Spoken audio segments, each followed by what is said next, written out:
Hello guys, আসসালামু আলাইকুম। শুভ সকাল। কেমন আছেন সবাই? আজকে আপনাদের কাছে কিছু স্মৃতি শেয়ার করতেছি। এই যে আমার হাতে যে মগটা দেখতেছেন, এটা আমার কোনো এক সময় আমার হাজব্যান্ড আমাকে দিয়েছিল। তখন তার সাথে মোটামুটি পরিচয় ছিল আর কি।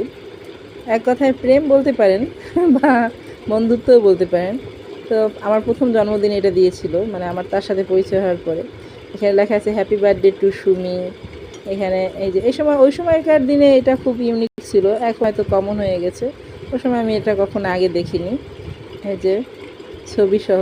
তো এই গিফটটা দেওয়ার পরে আমি মনে মনে চিন্তা করছি কী একটা মগ পাঠাইলো আমাকে, যে আর কিছু পেলো না।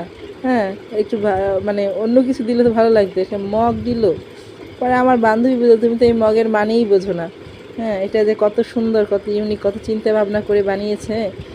তারপর হচ্ছে কতটুকু ভালোবাসা আছে এখানে, তুমি তো সেটা বুঝলাই না। তুমি খালি দেখলাম মগই। তা আমাকে এটা দিলে তো দেখা যায় যে আমি নিজেকে মহারানী মনে করতাম। তো ওর এই কথা শুনে তখন আমি চিন্তা করলাম, না আসলেই গিফটটা সুন্দর। এই যে দেখুন, এটা আমার অনেক আগের ছবি। আমি তখন খুবই শুকনা। যদি একটু রং সং উঠে গেছে মগটার, আমি একদিনও পানি খাইনি। হয়তো একটু হালকা পানি টানি লাগছে বা যে কোনোভাবে। হ্যাঁ, রং সং একটু হালকা উঠছে, তারপরে এখনও খুব সুন্দর। এটা একটা স্মৃতি মানুষের। এই যে দেখুন, আমার কাঁধে একটা ছাগল আছে। আর এটা হচ্ছে আমার আরও আগের ছবি।